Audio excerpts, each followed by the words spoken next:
I think this is a particularly important moment in American history when we've been challenged in ways that we've only seen a few times in our story.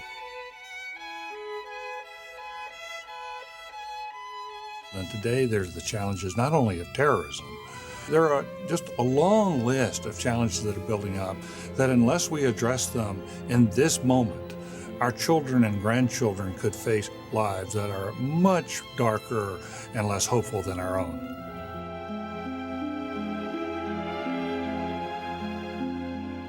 I believe that the future of America rests heavily on leadership, the quality of our leadership. That leadership is the X factor.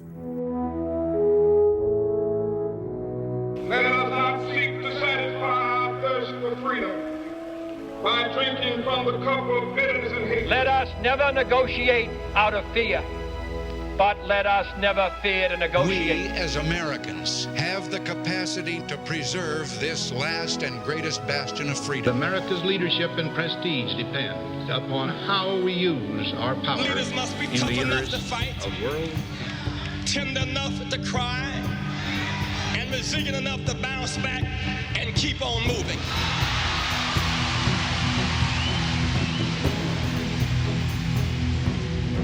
I've traveled the world, and one thing I learned around the world, I am an American. But I'm here to tell you tonight, when young folks are motivated to action, they can rekindle the weary spirit of a slumbering nation. It's time somebody woke us up.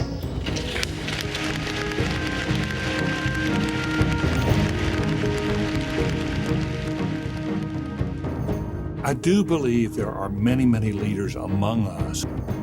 And if we can spotlight them, if we can understand them, and if we can appreciate who they are, everybody else can be inspired to lift the quality of leadership.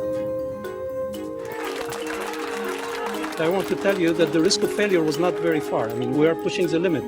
I think the credit to all of you, here at JPL and at NASTA, is that we dare great things. This group of America's best leaders represent the great hope for America because they are authentic people. Look at H.E. Lafley at Procter & Gamble, someone who has given integrity and helped to build that company. Or look at Warren Buffett. He's given away $30 billion. He's enormously generous. Wendy Kopp is a classic example of a woman who had a real passion, and she came up with this idea: what if we had a teacher corps that got thousands of people coming out of college, the top schools, to go into teaching? We have an outrageous reality in our country, given our aspiration to be a land of opportunity, which is that where you're born still does determine your educational prospects. Why isn't there a teacher on Davis Hall Plantation yet? What Teach for America is really all about is saying, this generation needs to take that issue on. That is the civil rights issue of our generation. We go above and beyond. Why? Because we are high achievers. Let's learn. We've come to see that teaching is, in fact, leadership. You walk into these classrooms and you just feel the sense of urgency. These are not people who are just going through the motions of a lesson plan. These wrinkles represent the scars that you make when you call people names. It's so important that we channel the energy of the most talented and committed people against some of the big public issues that face us globally and as a country. Katrina left a lot of us feeling like, whoa, why did this happen? Why weren't we prepared? But there were some individuals who stood out for their leadership. Look at the Coast Guard with Thad Allen and his response in the aftermath of that great storm. The Times-Picayune of New Orleans won a Pulitzer Prize because they responded so heroically and so professionally to the storm that was unfolding around them. What we also saw in them, in selecting them as one of America's best leaders, was a great example of teamwork. I had several bundles of newspapers brought down to me, maybe, 300 to 500 papers. And they said, what are you going to do with those? I said, I'm going to Convention Center Boulevard. And I will never forget the reception I got when I went down there. People have been sitting there for days. There's no TV, there's no phones, there's no information. They don't know anything. They know they've been sitting there and waiting. Suddenly there's a guy there with a Times-Picayune shirt on and a big stack of newspapers, and I got completely mobbed. What became apparent to us as we talked to them was that the mere fact that the Times-Picayune, the local newspaper, was there was of tremendous comfort to them.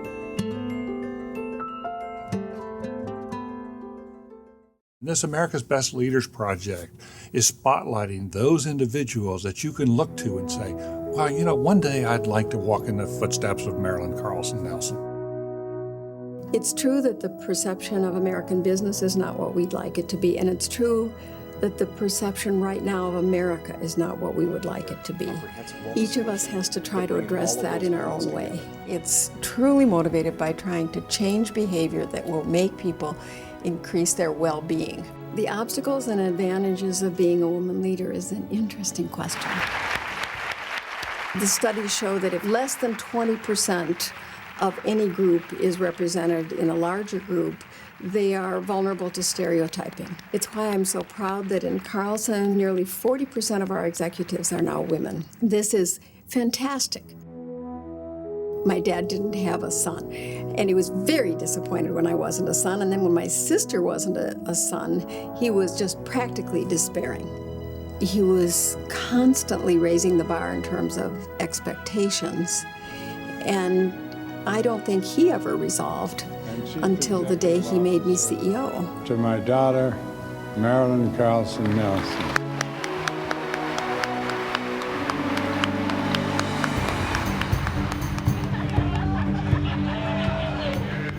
Marilyn can get people inspired in a way I've never seen anyone else. She really leads with her heart.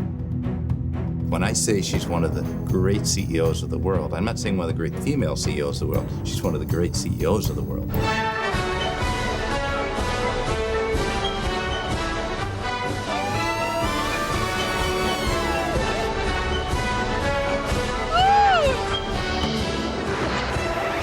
Oh, it's so good to be back.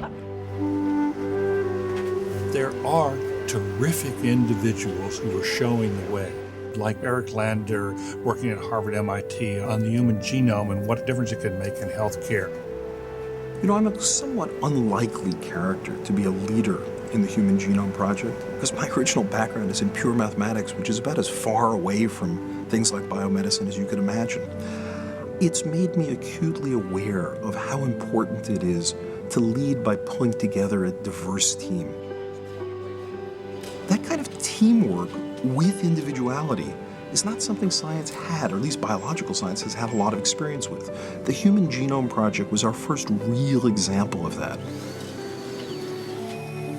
We had to build a team starting in 1990 of, at first 50, and then 100, and then finally 300 people willing to work together toward one common goal that we were going to be inordinately proud to tell our children we had done, but that no one of us could possibly do alone. The tremendous impact of this is that we're going to be able to study disease for the first time in a really systematic fashion.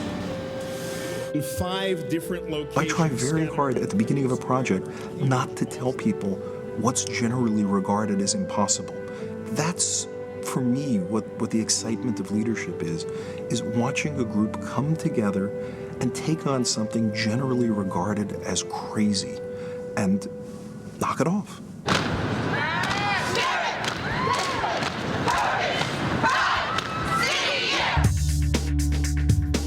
There is a spirit of caring, a spirit of giving, a spirit of love that says, if you give me the opportunity, I'll respond.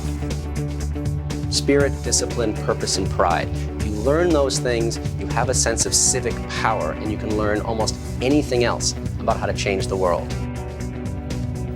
Those of us here at Youth Villages know what it's like to care for children who've been traumatized by life's events.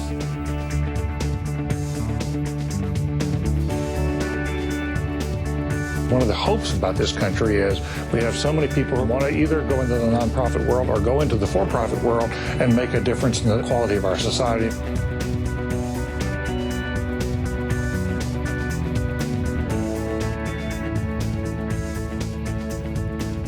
And they bring people together because they have such great empathy for people, they have such great compassion for the people they serve, and they have the courage to go against the grain. You're not sure where you're going. You're not sure when you get there what it's going to look like. You're not sure what it's going to cost or how popular it's going to be. But it's having a dream and going after that dream. If you let people feel your passion, which matters, they have to not just hear what you have to say, conceptualize it. Leaders have to be felt. One of the reasons we've honored Mayor Bloomberg and Joel Klein in this program is when you cut right through it, here are two people working together in a partnership who are making a determined, honest, authentic effort to lift the quality of public education in New York. Look at this, look at this. You probably will get your picture in the paper just because of this. It's a very big system, but in the end, the service you're delivering is one-on-one. That's what makes it so challenging. And everybody says it can't be done, which is what makes my job the best job in government, and my school's chancellor, Joel Klein, has the second best job in government. Public education transformed my life. And to me, the teachers in Queens really gave me a worldview and a rise in a sense of opportunity and even purpose and destiny. So to me, the issue is a very deeply felt one and one I'm passionate about. We're going to take attendance? Okay, here we go. Brianna Almonte. Way to go. Joel Klein. Here.